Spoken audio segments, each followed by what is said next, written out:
Emergency alarm had been screaming for 6 hours straight, and Lieutenant Emily Parker was tired of hearing it.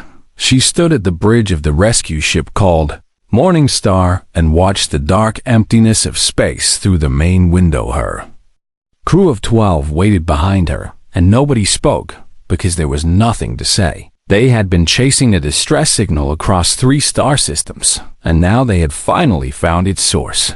The cargo freighter was called Wandering Hope, and it was broken in half. Emily could see the damage clearly now as their ship moved closer. Something had torn through the metal like paper, and the 2 halves of the freighter were slowly spinning away from each other. Debris floated everywhere and small fires still burned in some sections where oxygen had not yet escaped.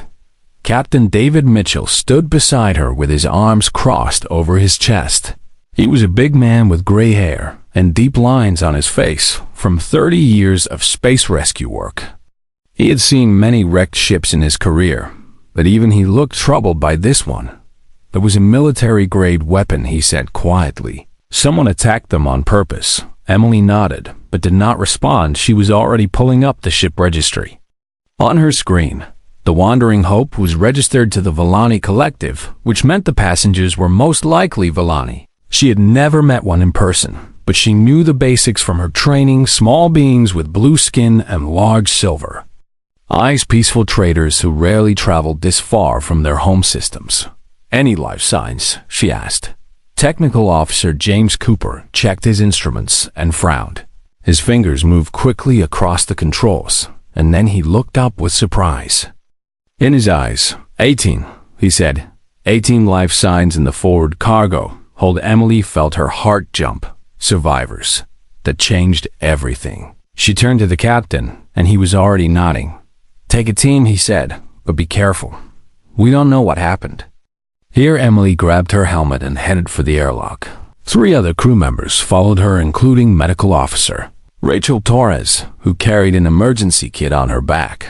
They checked their suits twice and then stepped into the cold darkness of space.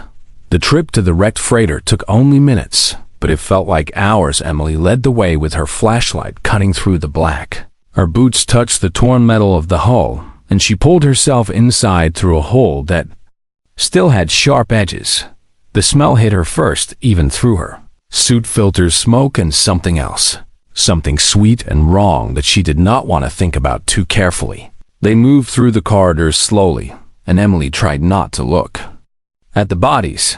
They were everywhere adults, mostly all of them Villani, with their blue skin now pale and gray in death. Some of them had died from the explosion, but others had clearly been shot. The evidence of violence was impossible to ignore. What happened here? Rachel whispered through the pirates. Maybe, Emily answered, but she was not sure. Pirates usually took cargo and left. They did not slaughter entire crews like this.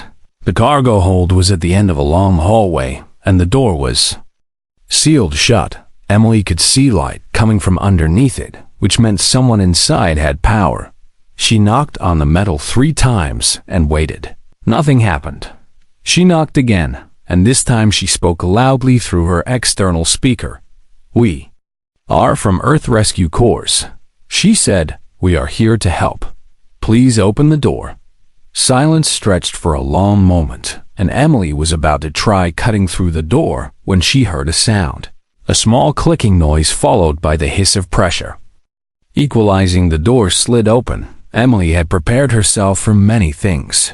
She had prepared for injured adults or frightened survivors or even hostile attackers. She had not prepared for what she actually found: children. 18 children huddled together in the center of the cargo hold, surrounded by emergency lights and blankets. The oldest looked maybe 12 years old in human terms, and the youngest could not have been more than 3 or 4. They all had the same blue skin and silver eyes as the adults in the corridor, but their eyes were so much bigger, somehow filled with fear and confusion and something else that Emily recognized immediately. Hope, the oldest child, stepped forward. Slowly, he was thin, and his hands were shaking. But he stood between Emily and the younger ones like a shield. His silver eyes studied her face, and she realized He was trying to decide if she was a threat. We heard the fighting, he said in broken English. We hid like the grown ones told us. Then, everything went quiet, and we waited. Emily knelt down, so she was at his eye level. She moved slowly and kept her hands visible. My name is Emily, she said. I am human. We came to help you. What is your name? The boy hesitated and then spoke. I am called. By the sound of morning bells in my language, he said, but humans cannot make that sound. Then I will call you Daniel. Emily said, if that is okay with you. The boy thought about this and then nodded slowly. Behind him, the other children were watching. Some of them were crying silently with tears that looked almost silver against their blue skin. Others just stared with blank expressions that worried Emily more than the tears. The youngest one was a tiny girl who clutched a piece of torn cloth against her chest. She had hidden her face in it and would not look up. Rachel moved past Emily and began scanning the children with her medical device. They are all dehydrated, she reported. Some minor injuries, but nothing life-threatening. They have been in here for at least 3 days based on their nutrient levels. 3 days, Emily felt sick. 3 days these children had waited in the dark, surrounded by the bodies of everyone. They knew, wondering if anyone would come for them. She activated her command, contacted Captain Mitchell. Sir, we have 18 survivors, all children, all Valani, requesting immediate evacuation and medical support. There was a pause, and then the captain responded, understood, we will prepare the medical bay contact Valani authorities and arrange for transfer. Emily looked at the children again. The little girl with the cloth had finally looked up, and her enormous silver eyes met Emily's. There was so much pain in that small face, so much loss that no child should ever have to carry. Valani space was 3 weeks away at best speed. 3 weeks was a long time for traumatized children to wait in a strange ship, surrounded by strange beings. 3 weeks was long enough for small hearts to break completely, sir. Emily said slowly, I request permission to delay the authority contact. Why? The captain asked. Because right now these children need care, not paperwork, Emily answered. They need someone to make them feel safe before we hand them over to bureaucrats who will treat them like cargo. The comm was silent for a long moment. That is not standard protocol. Lieutenant, the captain finally said, no, sir, it is not.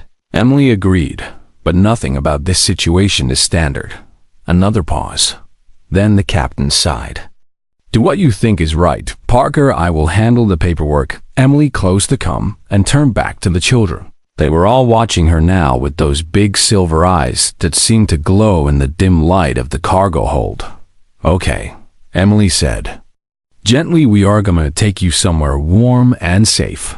There will be food and beds, and no one will hurt you, I promise. Daniel translated her words to the younger ones in their own language, which sounded like wind chimes and whispers. The children began to move, slowly gathering their few belongings and helping each other stand. The little girl with the cloth did not move. Emily walked over to her carefully and knelt down again. Up close, she could see that the cloth was stained with something. Dark blood, probably from someone the girl had loved. Hi there, Emily said softly. My name is Emily. Can you tell me yours? The girl just stared at her. Emily reached out her hand, slowly giving the girl plenty of time to pull away. But the girl did not pull away. Instead, she reached out her own small hand with 3 delicate fingers and touched Emily's palm. The touch was light and cold, but something passed between them in that moment. Something that Emily would not be able to explain even years later. It was like a door opening or a light turning on, a connection that went beyond language or species or anything she had ever experienced. I'm going to call you Lily, Emily whispered. Is that okay? The girl did not answer, but she also did not let go of Emily's hand, and when Emily stood up and began walking toward the exit, Lily walked with her. That was the beginning of everything. Earth Orbital Station 12 was not built for children. It was a military outpost designed for rescue operations and supply storage. The corridors were gray metal, and the rooms were small, and the lights buzzed constantly with a sound that made Emily's head hurt after long shifts. There were no windows, because windows were a weakness in space. There were no soft things, because soft things took up cargo space that could be used for equipment. But Emily Parker was determined to change that. She started with her own quarters, which were barely big enough for one person. She pushed her bed against the wall and put down blankets on the floor. She borrowed pillows from everyone who would give them. She found old sheets in storage and hung them from the ceiling to create little private spaces where children could feel hidden and safe. James Cooper helped her every step of the way. He was a quiet man with kind eyes who rarely spoke more than necessary, but he worked through 3 nights without sleep to help Emily set up the shelter. He moved furniture and carried supplies and never once complained about the extra work. "We need more space," he said on the 4th day. "These kids cannot live in one room forever." Emily knew he was right. The children were cramped and uncomfortable, and some of them had started crying at night from bad dreams. She needed a bigger solution.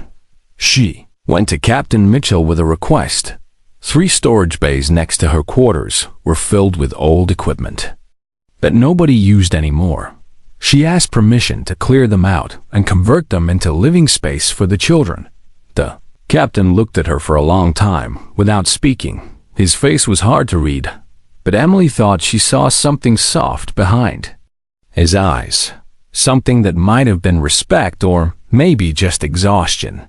"Those bays are not designed for habitation," he said. "The life support systems are not configured for that much oxygen demand. I can fix that," Emily answered. James already checked the systems. "We can reroute power from the secondary grid and increase the air circulation. It will work." Another long silence. "You are taking a big risk, Parker," the captain said. "If anything goes wrong with those children, the blame will fall on you. Not on me, not on the station, on you, personally. Do you understand that?" Emily nodded. "I understand, sir." "Then do what you need to do." He waved his hand in dismissal. "But keep me informed." Within a week, the storage bays had become a home. Emily painted the walls herself using supplies that Rachel Torres had ordered through medical channels. Because medical supplies were easier to get than construction materials, the paint was meant for marking biohazard containers, but it came in bright colors and the children loved watching it go on the walls. They chose blue, of course. Blue like their skin, blue like the sky they had never seen. Blue like the ocean on a planet called Earth that existed only in pictures for them. Daniel helped with the painting. He was serious and careful, and he made sure the younger children did not make too big of a mess. He had become something like a leader among them, taking care of the little ones and translating between their language and English. He learned new words every day and taught them to the others. Lily still did not speak. She followed Emily everywhere, like a small blue shadow.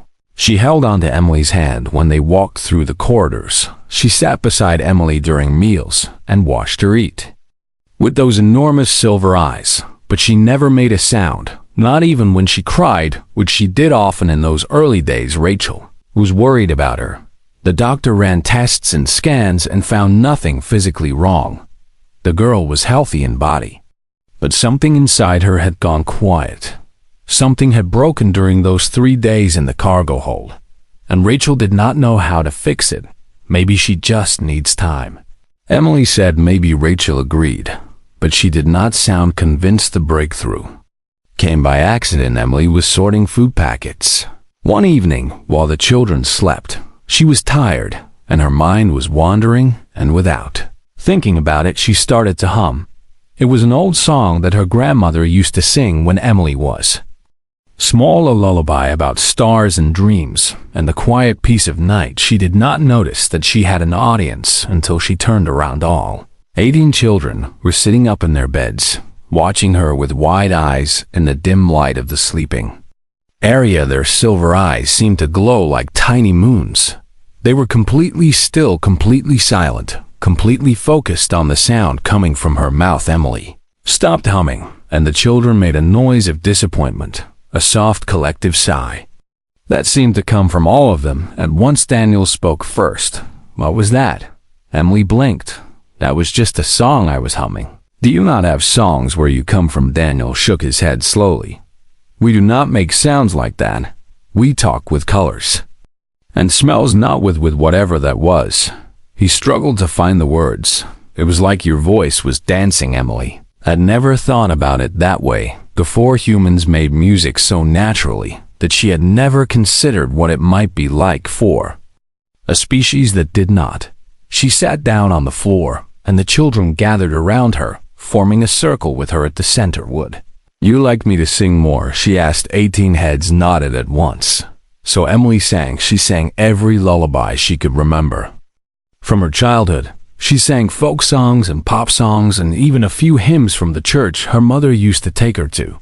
The children listened with an intensity that was almost overwhelming.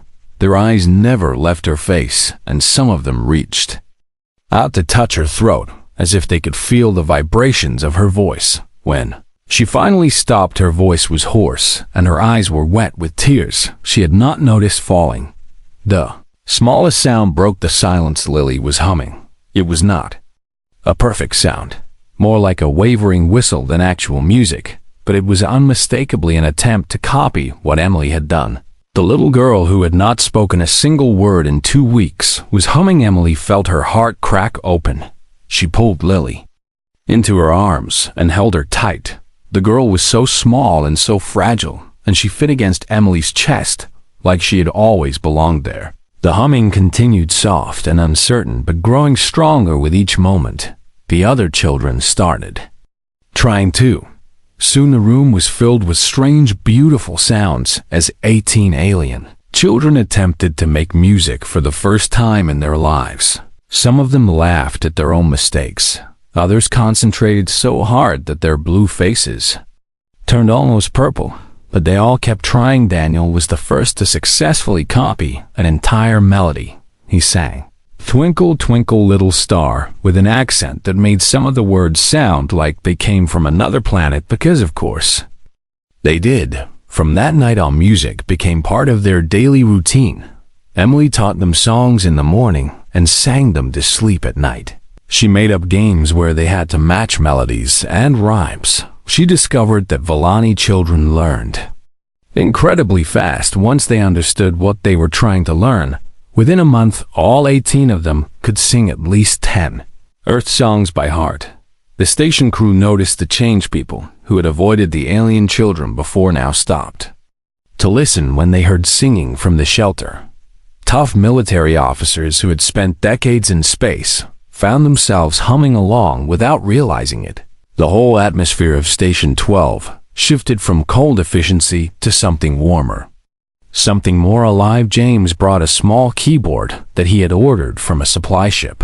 The children were fascinated by it, and Emily spent hours teaching them which keys made which sounds. Daniel turned out to have real talent for it. His 3 fingers moved across the keys with surprising grace, and soon he was composing his own simple melodies. But the biggest change was in Lily. Little girl who had been silent for so long now sang constantly. She sang while eating and while walking and while playing with the other children. Her voice was high and clear and pure, like crystal bells ringing in a quiet room. She still did not speak in words, but she communicated through music in a way that seemed almost magical. Rachel called it a miracle. Emily called it love.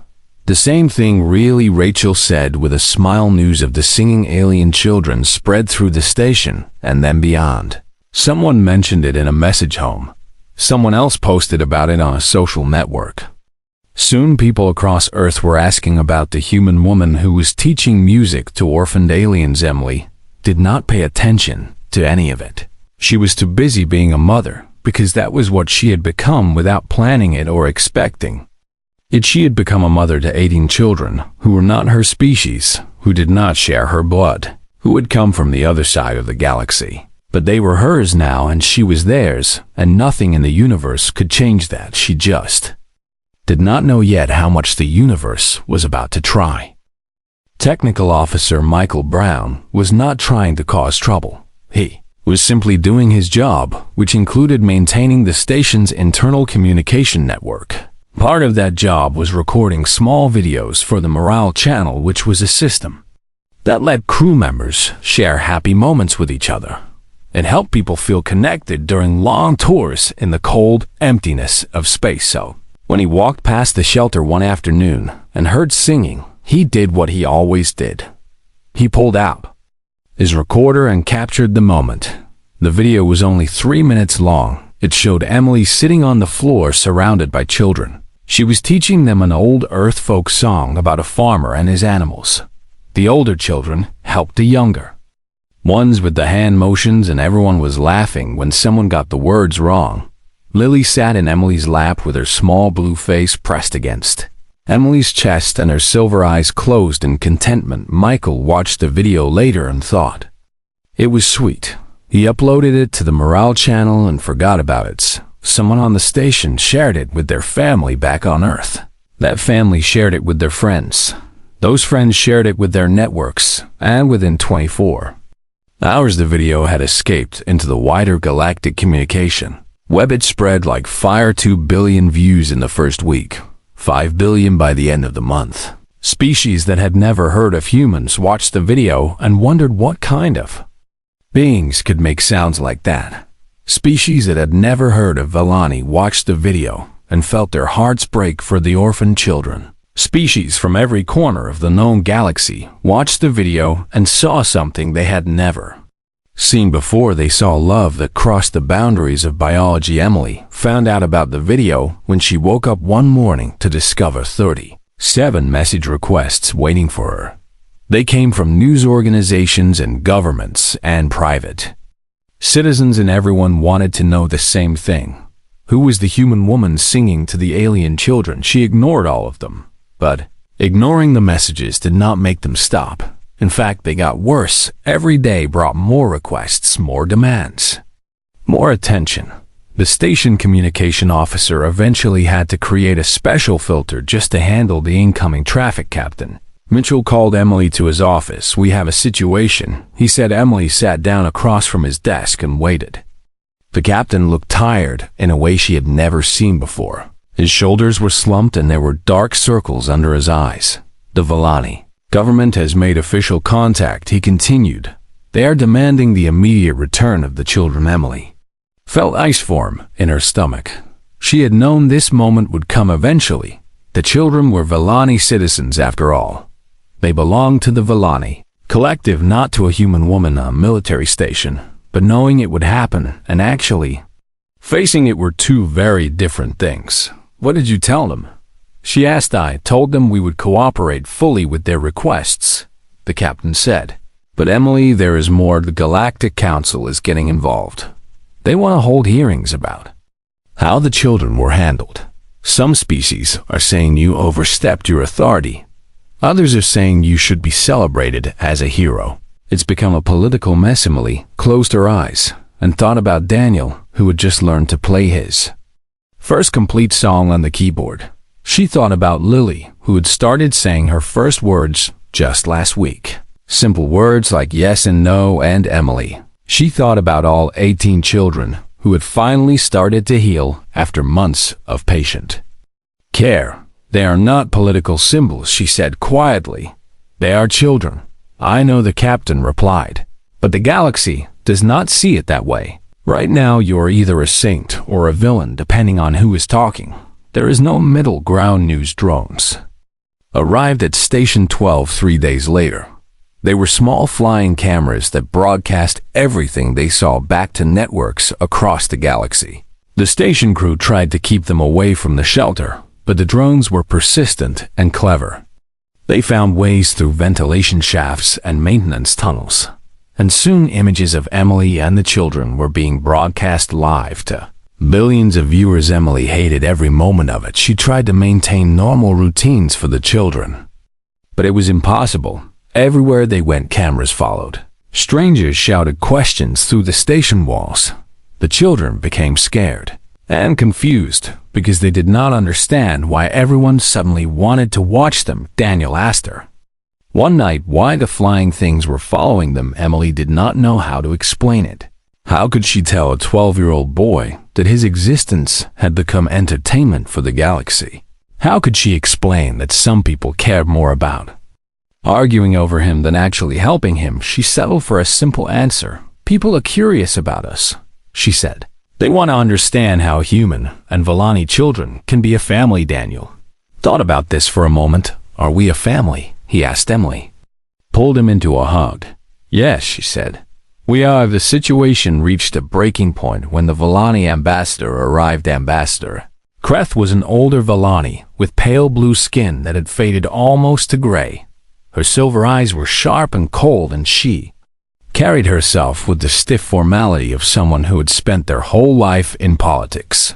She came with a delegation of 12 officials and a list of demands longer than Emily's arm. The children must be returned to Volani space immediately, she announced at the first meeting. Their continued presence here is a violation of collective sovereignty. Emily sat across the table from her with Captain Mitchell at her side.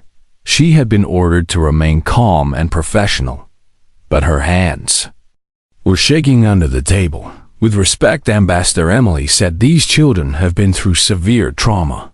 They've only just begun to recover. Forcing them to travel for 3 weeks and then adjusting to a completely new environment could cause serious psychological damage. The ambassador waved her hand dismissively. They are Volani. Their psychological needs will be met by Volani caregivers. You are not qualified to determine what is best for them. Emily felt anger rising in her chest, but she forced it down. I have spent 6 months learning Volani child development.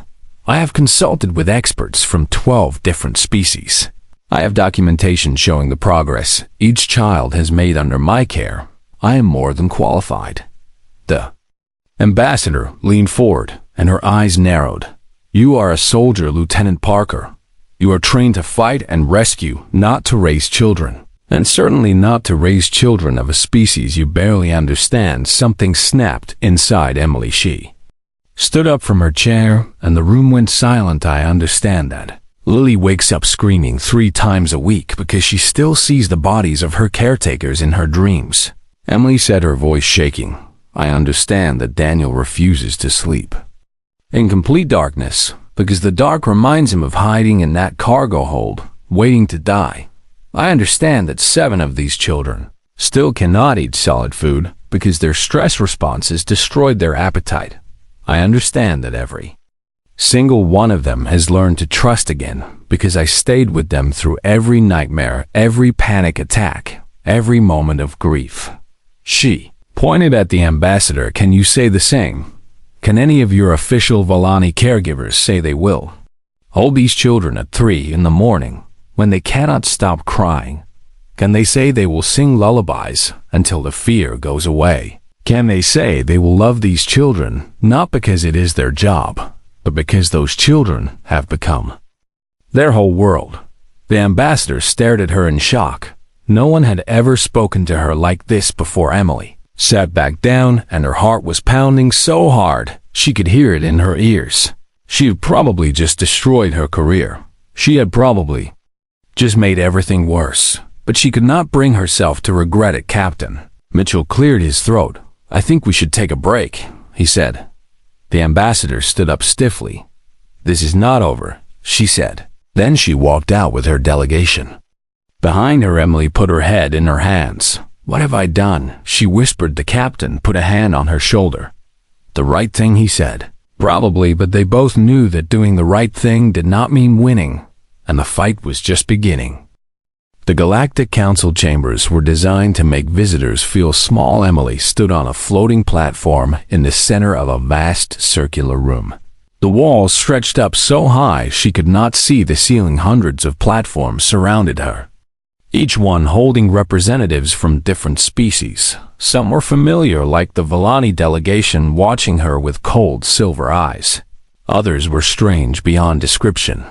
Beings of light and crystal and living metal, all gathered to judge. One human woman, her legal advocate, Commander Susan Wright, stood beside her on the platform. Susan was a tall woman with gray hair pulled back in a tight bun. She had spent 30 years defending military personnel in difficult cases, and she had never lost. but even she looked nervous today. The charges were serious violation of interspecies custody protocols, unauthorized care of foreign nationals, interference with sovereign collective rights. Each charge carried penalties that could end Emily's career and possibly send her to prison. High Arbiter Vex called the chamber to order. The Arbiter was massive, with a body like a pile of purple tentacles and eyes that covered most of its head. When it spoke, the words seemed to come from everywhere. At once, Lieutenant Emily Parker of Earth, you stand before this council accused of crimes against galactic civil law. How do you respond to these charges? Susan stepped forward. Your Honor, my client acted in accordance with emergency humanitarian protocols. The children in question were in immediate danger. Andy was not asking you, the Arbiter interrupted. I was asking the accused. Emily felt every eye in the chamber turn toward her. The platform seemed to lean closer as hundreds of beings waited for her response. Susan had prepared a careful speech for this moment. 20 pages of legal arguments and technical justifications. Emily was supposed to read from her tablet and let the lawyers handle the rest. But as she stood there looking out at the assembled beings, she realized something important. These people did not care about legal arguments. They cared about politics and power and making examples. Some of them had already decided she was guilty before the trial even started, so Emily made a choice. She stepped away from Susan and walked to the edge of her platform. Her voice carried clearly through the chamber's amplification system. I'm guilty, she said. The chamber erupted. Shouts and gasps and angry buzzing filled the air. Susan grabbed her arm and hissed, Emily, what are you doing? But Emily pulled free and kept speaking. I'm guilty of finding 18 children in the wreckage of everything they knew, she continued. I am guilty of holding them while they cried for parents who were never coming back. I am guilty of feeding them when they were too scared to eat and singing to them when they were too scared to sleep. I am guilty of being the first person in months to show them that the universe could be kind after it had been so cruel. The shouting died down. Beings leaned forward to listen. Yes, I violated protocols, Emily said. But let me tell you about those children. Let me tell you about Daniel, who is 12 years old and has nightmares every night about the attack that killed everyone he knew. He wants to be an engineer someday. He wants to build ships that can protect people the way no one protected his family. She turned to face the Volani delegation directly. Let me tell you about Lily, who did not speak a single word for the first 3 months I knew her. She watched her caretaker die protecting her, and she carried a piece of that person's clothing everywhere. She went. The first word she ever said to me was my name. She said Emily because I was the first person who made her feel safe enough to try. Some of the delegates were shifting uncomfortably now. Emily could see it in their postures, in the way they avoided her eyes. I spent 6 months learning everything I could about Volani children, Emily continued. I learned that they are raised communally in large groups. I learned that they do not form individual parental bonds the way humans do. The adults on that cargo ship were not their parents. They were batchminders assigned to transport them. That is why no one came to claim the children after the attack. Because in your system, they belong to the collective, and the collective has millions of other children to worry about. Ambassador Kreth stood up on her platform. You have no right to criticize our culture. I am not criticizing, Emily replied. I am explaining. When those children were brought to Station 12, they were terrified and alone. They had just witnessed violence that no child should ever see, and when they looked around for someone to help them, what they found was me. Not a Volani caretaker, not a representative of the collective, just a human woman who refused to let them suffer alone. She paused and took a breath. I learned so much about those children. I learned that they are curious and brave and creative. I learned that they can learn music, even though their species has never made music before. I learned that Lily likes to be held during thunderstorms, even though she has never seen real rain. I learned that Daniel practices his keyboard for hours every day because making music makes him feel connected to something bigger than himself. Emily turned back to face the Arbiter. "You want to know if I broke your laws?" The answer is, yes, I broke your laws, because your laws told me to abandon children in their darkest moment. Your laws told me that paperwork was more important than comfort. Your laws told me that species boundaries should matter more than basic kindness. Her voice rose with emotion. "If those are your laws, then your laws are wrong. And if caring for children who needed me is a crime, then yes, I am guilty. I am guilty of being human. I am guilty of having a heart that could not stand by and watch children suffer. And I will not apologize for that." The chamber was completely silent. High Arbiter Vex spoke slowly. "You understand that your confession could result in severe penalties." "I understand," Emily said. "But I also understand something else. I understand that somewhere out there right now, there are 18 children waiting to find out if the universe will take away the only family they have left. They are scared and confused, and they do not understand why adults keep fighting over them instead of just letting them be loved." She spread her hands. "What kind of message do you want to send them? What kind of galaxy do you want them to grow up in? One where laws matter more than lives, or one where even a stranger from another species will stand up and say these children deserve better?" A murmur ran through the chamber.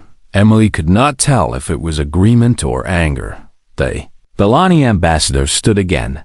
"This is manipulation, pure and simple. She is using emotional appeals to avoid responsibility." A new voice spoke from across the chamber.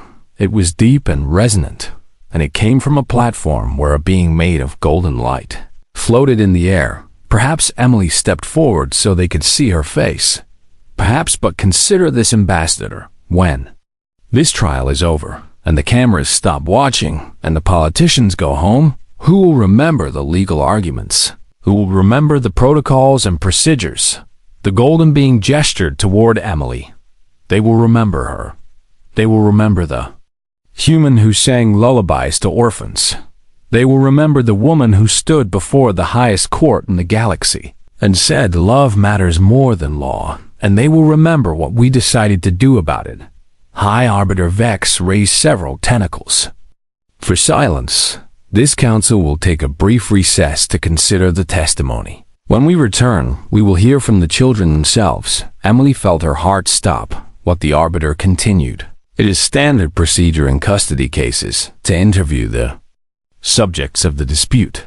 The Villani children will be brought before this council and asked what they want. Susan leaned close to Emily's ear. "This could be good or bad," she whispered. "It depends entirely on what the children say." Emily thought about Daniel and Lily and all the others. She thought about the months they had spent together, learning to trust again, learning to hope again, learning to love again. "Know what they will say," Emily whispered back. She just hoped she was right. The children arrived in the council chamber 3 hours later. Emily watched from her platform as 18 small blue figures were led into the vast room. They looked so tiny, surrounded by all those towering walls and floating platforms. Their silver eyes were wide with wonder and fear as they tried to understand where they were. Daniel walked at the front of the group, holding Lily's hand. He had dressed himself in the nicest clothes Emily had given him, and he had helped the younger ones get ready too. Even now, even scared, he was taking care of his family. High Arbiter Vex spoke gently. "Children, you are here because the council wants to understand your situation. We are going to ask you some questions, and we want you to answer honestly." "Do you understand?" Daniel nodded. "We understand." The Arbiter gestured to one of the assistant arbiters, who floated down to the children's level. This assistant was smaller and less intimidating, with a body that resembled a floating blue cloud. "Hello, Daniel." The assistant said, "I am going to ask you about your time with the human called Emily. Is that okay?" Daniel straightened his shoulders. Yes, the assistant began with simple questions. How long had Daniel been with Emily? What did they do each day? Did Emily treat them well? Daniel answered each question clearly and calmly. His English had improved so much over the months that Emily felt a surge of pride watching him. Then the assistant asked the important question, "Daniel, if you could choose, where To live, what would you choose? Would you want to go back to Volani space or stay with Emily? Daniel did not hesitate. Emily is our mother, he said. She found us when we were broken, and she put us back together. She taught us songs. She taught us that the dark does not have to be scary. She taught us that love does not care what species you are. The Volani delegation shifted uncomfortably. Daniel continued. Before Emily, I did not know humans. I thought they were strange and different and maybe dangerous. But Emily showed me that different does not mean bad. Different just means new things to learn, new ways to see the world, new songs to sing. He looked directly at Ambassador Crethy. Remember Volani space? I remember the batch houses and the caretakers who came and went. I remember being one of thousands, just a number in a system. But Emily knows my name. She knows that I want to be an engineer. She knows that I have bad dreams about the attack. She knows me, and I know her. The assistant turned to the other children. You have heard what Daniel said. Do the rest of you feel the same way? One by one, the children spoke. Some used words they had learned from Emily. Others just nodded. They all said the same thing in different ways. Emily was there. Mother Station 12 was their home. They did not want to leave. Then it was Lily's turn. The little girl had been silent through all the other testimonies. She stood slightly behind Daniel, still holding his hand. Her silver eyes moved around the chamber, taking in all the strange beings watching her. Lily, the assistant, said gently, "Do you understand what we are talking about?" Lily nodded slowly. "Can you tell us how you feel about Emily?" For a long moment, Lily did not speak. The chamber waited. The silence stretched on, and Emily felt her heart aching. She wanted to run down there and scoop Lily up and tell her everything would be okay. But she had to stay on her platform. She had to let Lily speak for herself. Then Lily opened her mouth and sang. It was the lullaby Emily had taught her on that first night. The one about stars and dreams and the quiet peace of night. Lily's voice filled the council chamber, high and clear and beautiful. In all their centuries of meetings, the Galactic Council had never heard anything like it. When the song ended, Lily spoke her first full sentence in front of strangers. Emily taught me that, she said. Her voice was small but steady. My voice was gone, and Emily gave it back. Home is where Emily is. The chamber was silent. Then something extraordinary happened. The delegate from a species Emily did not recognize began to clap. Its appendages struck together, making a rhythmic sound that echoed through the vast room. Another delegate joined in, then another. Soon the entire chamber was filled with the sound of hundreds of beings applauding. Ambassador Kreth looked around in disbelief. "This is not appropriate," she protested. "This is a legal proceeding, not a performance." High Arbiter Vex raised tentacles for silence, but the Arbiter did not look angry. The many eyes on its head seemed softer, somehow almost warm. "Ambassador," the Arbiter said, "these children have made their feelings very clear.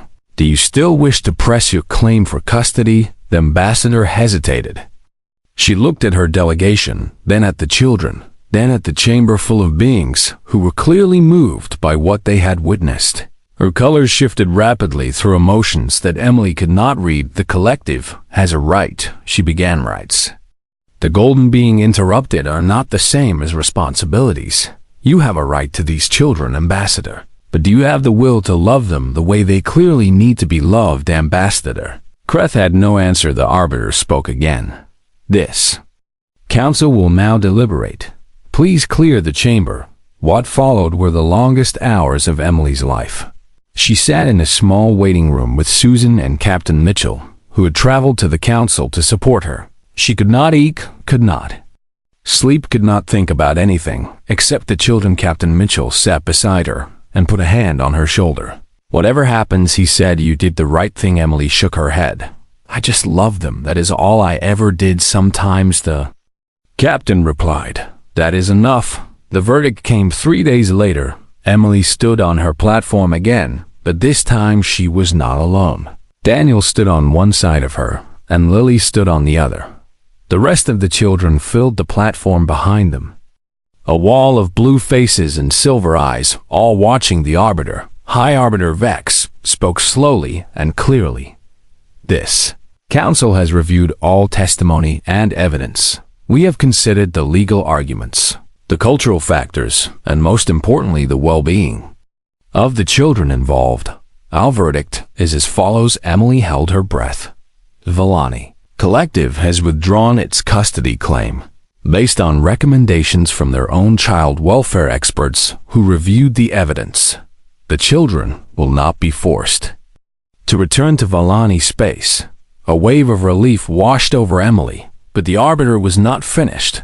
Furthermore, this council recognizes that no existing laws adequately address this situation. Lieutenant Emily Parker acted in a gray zone where emergency humanitarian needs conflicted with standard protocols. We find that her actions, while technically irregular, were motivated by genuine care and resulted in positive outcomes for the children. The Arbiter paused, therefore under Galactic Civil Code. Section 7, Article 12, Exceptional Circumstances. This council grants Lieutenant Emily Parker formal legal guardianship of all 18 Villani children. She is now their parent in the eyes of galactic law. Emily could not breathe, could not move, could not process what she was hearing. Beside her, Daniel let out a sob of joy, and Lily threw her arms around Emily's waist. The other children cheered and cried and laughed all at once, but the Arbiter raised tentacles for silence one more time. There is one more matter. This council recognizes that Lieutenant Parker's actions have revealed a gap in galactic welfare systems. Children who fall between jurisdictions, who become orphans in space with no clear path home, these children deserve better than legal arguments and political debates. The Arbiter looked directly at Emily. Therefore, this council is establishing a new agency, the Galactic Children's Welfare Council. It will be responsible for protecting vulnerable children across all jurisdictions, regardless of species, and we would like Lieutenant Parker to serve as its first director. Emily stared in disbelief. Me, the golden being, spoke from across the chamber. Who better? You have shown the galaxy what it means to truly care for children. You have shown that love can cross any boundary, and you have shown that one person, one ordinary person, can change the course of history just by refusing to walk away from those who need help. Emily looked down at Lily, who was still holding on to her. She looked at Daniel, who was crying freely, now his serious face finally showing all the emotion he had been hiding. She looked at all her children, her family, her whole world. She looked back at the Arbiter and spoke. I accept. The chamber erupted in applause. 10 years later, Ambassador Emily Parker stood at a podium in those same council chambers, but everything was different now. The Galactic Children's Welfare Council had grown into one of the most respected organizations in known space. They had helped thousands of children from hundreds of species find safety and love and home. Behind her stood 18 young adults, her children. Daniel was an engineer now designing rescue ships that were faster and safer than anything that had come before. Lily stood at her side as her official translator, fluent in 15 languages and still singing every day. Emily spoke to the assembled delegates. When I found those children, I was not thinking about fame or politics. I was just thinking someone needs to help, and I was someone. She smiled at her children. The galaxy taught me something important these past 10 years. It taught me that family is not about blood or species or the circumstances of birth. Family is about showing up every day, choosing to love, choosing to care, choosing to be there when someone needs you. Lily squeezed her hand just like she had in that wrecked cargo hold so many years ago. My children taught me that love is the most powerful force in the universe. Emily said it can heal wounds that medicine cannot touch. It can bridge gaps that diplomacy cannot cross. It can turn strangers into family and enemies into friends. She paused, and 18 voices rose back.